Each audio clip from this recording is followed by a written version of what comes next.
Explicação do Evangelho de Tomé. Estas são as sentenças ocultas que o Jesus vivo pronunciou e Judas Tomé, o gêmeo, registrou. E ele disse: quem quer que descubra a interpretação destas sentenças não provará a morte.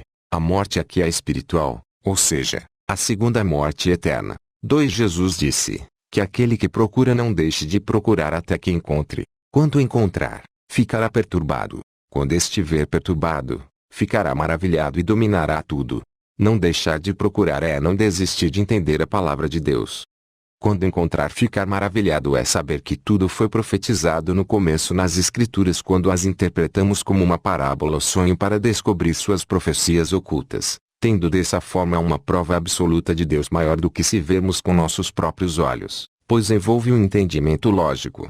Dominar tudo, entender os mistérios da palavra de Deus e os planos diabólicos dos dominadores deste mundo, discernindo as doutrinas certas e erradas, sabendo até onde é o limite da corrupção. 3. O reino é o entendimento da palavra de Deus dentro dos nossos pensamentos. Se conhecer é entender a palavra de Deus. Ser conhecido é ser batizado no Espírito Santo. Para Deus, pobreza é não entender a palavra de Deus. 4. Uma criancinha de 7 dias é um novo convertido no seu primeiro amor, que entendeu e foi batizado do Espírito Santo, recebendo dons, como o de nova língua, como sinal de discípulo de Cristo. Não hesitar em perguntar sobre o lugar da vida é a pergunta sobre a salvação da vida eterna. Com base nisso, os velhos terão menos conhecimento do que os que nasceram da água da palavra e do Espírito. 5. Conhecer o que está diante da minha face é entender a palavra de Deus, além do mundo visível que reflete o invisível. O oculto é o mundo espiritual à nossa volta, além das mensagens verdadeiras ocultas em parábolas ou enigmas nas palavras de Deus. Tudo vai ser revelado. Porém os interessados receberão a revelação a tempo oportuno da salvação. 6. Seus seguidores perguntaram-lhe e disseram-lhe: quer que jejuemos? Como devemos rezar? Devemos dar esmolas?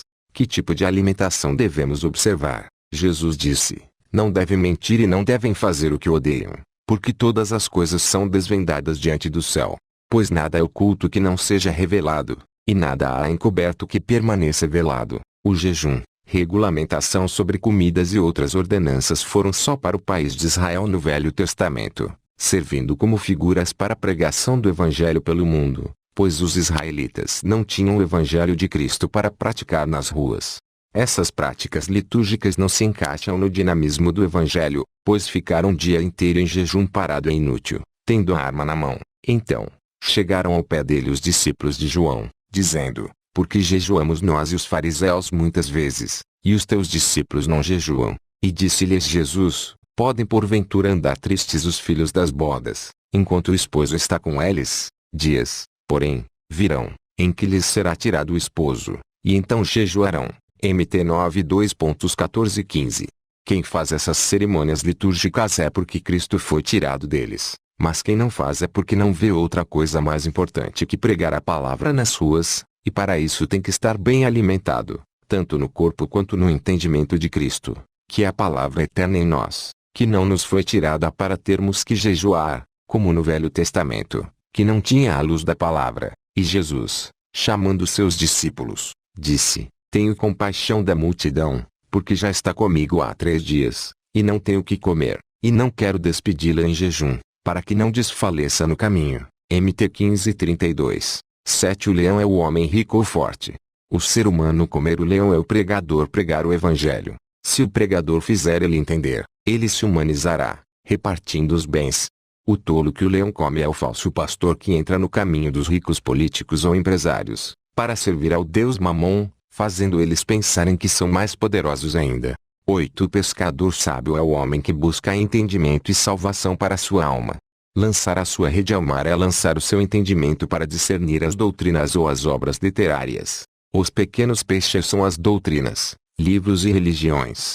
O peixe grande descoberto é o entendimento da palavra de Deus. Jogar os peixes pequenos de volta ao mar e sem dificuldade escolher o peixe grande é largar as religiões humanas do Deus Mamon para fazer o ide de Cristo nas ruas, sem dinheiro em troca, ou seja, a lavagem do diabo. 9. A semente espalhada é a palavra jogada ao vento pelo mundo. As sementes que caíram pelo caminho e os pássaros vieram e apanharam são aquelas pessoas que pregamos, mas os falsos profetas distorcem a nossa palavra, tornando infrutífera em almas aquela alma para se tornar frutífera em riquezas materiais. As sementes que caíram na rocha e não criaram raiz no solo e não produziram brotos de grãos são aquelas pessoas que pregamos, mas elas não se interessam em se aprofundar no entendimento da palavra, ficando um religioso ou papagaio, repetindo o que os falsos profetas falam. As sementes que caíram em espinhos e estes as sufocaram e os vermes as devoraram são aquelas pessoas. Maria vai com as outras, fascinadas e cegas pela visão do mundo, possuídas por demônios que devoram o seu entendimento, sendo retardadas mentais e espirituais, que não querem nem ouvir falar de Deus e dispensa a verdade do Evangelho sem dinheiro ou sem comércio ao Deus Mamon. A semente que caiu em solo bom é aquela pessoa que desperta e passa a pregar ao mundo a palavra corretamente, independente de religião, templo, teologia, pastor ou qualquer mirabolância para viver do Evangelho como se fosse um emprego do reino das trevas. 10 Cristo lançar fogo sobre o mundo e observar até que arde a vinda dele que trouxe o entendimento da palavra e o batismo com o fogo do Espírito Santo, e no momento ele está intercedendo por nós, até que a terra toda seja avivada com esse fogo, culminando com a sua volta. Individualmente sentimos esse fogo da palavra arder dentro de nós. 11 O céu e o que está acima dele passar fala da eternidade depois que sairmos da gaiola que é este mundo. Os mortos não estão vivos e os mortos espirituais que não entendem a palavra, mas que parecem estarem vivos por se locomoverem fisicamente. Os vivos não morrerão é os entendidos da palavra de Deus que alcançarão a vida eterna por pregarem, justamente por entender a palavra. Durante o dia em que comiam o que está morto, vocês o tornaram vivo é durante o tempo em que tínhamos a oportunidade de pregar ao mundo, tornando alguns conhecedores da palavra de Deus e consequentemente vivos para Deus. Quando estiverem na luz o que farão? É uma indagação divina se iremos pregar com entendimento, ou desprezar a pregação do puro evangelho pelo relâmpago da vida deste mundo. No dia em que eram um, vocês se tornaram dois, e agora o que farão? É uma indagação semelhante à do verso anterior, só que agora ele fala da divisão que nossa vida se tornou em vida carnal e espiritual. Vida carnal é trabalhar para sustentar o corpo e de sua família com o dinheiro. Mas vida espiritual é trabalhar para sustentar o seu entendimento e das pessoas do mundo com a palavra de Deus e dons do Espírito Santo, sem salário em dinheiro em troca, nem o que não cabe em seu corpo. Neste caso tem que conciliar as duas vidas. Uma não ganha dinheiro e outra não ganha almas entendidas para Deus. 12 Os seguidores disseram a Jesus: Sabemos que você nos deixará. Quem será nosso líder? Jesus lhes disse: Não importa onde estiverem, procurarão Tiago, o justo, em consideração de quem foram criados o céu e a terra. Neste versículo Jesus deixa claro que não temos um lugar como um templo de pedra nem um líder desse lugar, mas o líder é o entendimento correto da palavra de Deus e quem prega correto. Um líder não é o que ganha mais dinheiro ou recebe pagamento do liderado, mas o que ensina como Cristo ensinava a palavra de Deus, sem cobrar nada. Tiago, o justo, representa Cristo e todo aquele que se contenta com o suficiente para sobreviver, priorizando o entendimento da salvação eterna. 13 Aqui Cristo se declara incomparável pelo fato dele ter vindo do céu, acima de qualquer mestre. Cristo dizer que não era mestre de Tomé porque ele bebeu ou se embriagou da fonte borbulhante oferecida é que quem entende o mundo invisível e é batizado no Espírito Santo dos dons espirituais não precisa mais de mestre, pois já chegou ao pleno conhecimento, a estatura de varão perfeito. As 3 sentenças que Cristo falou para Tomé, afastado dos outros, fazem alusão à Trindade: Deus no céu, Deus na terra e Deus no corpo do homem, que os outros discípulos israelitas tinham que denunciar a doutrina de pagãos, que quem a ensinasse teria que ser apedrejado pela lei. Então, as 3 sentenças é desdobramento de Deus no plano de salvação do homem, confundido como doutrina pagã da Trindade. As pedras virarem fogo e consumir os apedrejadores é condenação com fogo para quem apedreja o Filho de Deus. As pedras são as leis da velha aliança.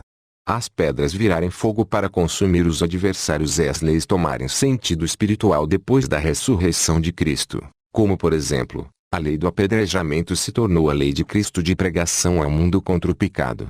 Matar alguém a pedradas é converter com as doutrinas de Cristo, as quais são fogo consumidor contra os apedrejadores da lei. A lei se transformou em lei de Cristo, que condena quem quer ficar debaixo dela, da velha aliança com Israel. 14 Jesus disse-lhes: Se jejuarem, incorrem em pecado, e se orarem, serão condenados, e se derem esmolas, prejudicarão seus espíritos. Quando forem a qualquer região e andarem pelo campo, quando as pessoas os receberem, comam o que lhes servirem e curem aquelas que estiverem doentes. Pois o que entrar em sua boca não os conspurcará, é o que sai de sua boca que os conspurcará. Neste versículo Jesus fala mais abertamente que jejum, oração e caridade se torna pecado vão e inútil sem o entendimento e a pregação correta da palavra, pois estas coisas não convertem o espírito para dar vida eterna, mas a pregação correta e a ministração dos dons espirituais, sim. E ainda que distribuísse toda a minha fortuna para sustento dos pobres, e ainda que entregasse o meu corpo para ser queimado, e não tivesse amor, nada disso me aproveitaria. 1 Cu 13:3.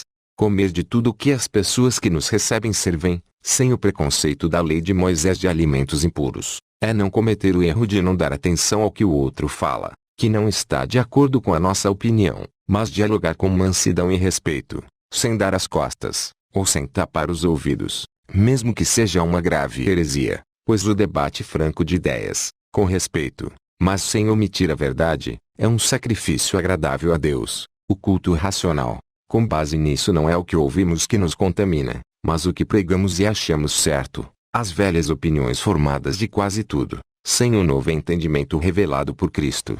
15 Jesus dizer que quando virem alguém que não nasceu de mulher, prostrarem e adorarem, pois este é o seu pai, fala daquele irmão, com o tio, que nasceu da água e do Espírito, ou seja, do entendimento das Escrituras e do poder de Deus. Adorar e prostrar não é o irmão carnal, mas ao Deus que está nele, pois quando adoramos a Deus, todos que nasceram de novo recebem adoração também, pois somos um com o Pai. Esta adoração é alegria e admiração por um novo nascimento, pois este bebê tem potencial para ser um pai da fé de muitos. 16 A guerra que Cristo trouxe é a do desentendimento religioso familiar por causa da dificuldade em entender a palavra de Deus, devido a ela ser contra o que o homem mais almeja, riqueza e poder humano de fascinação.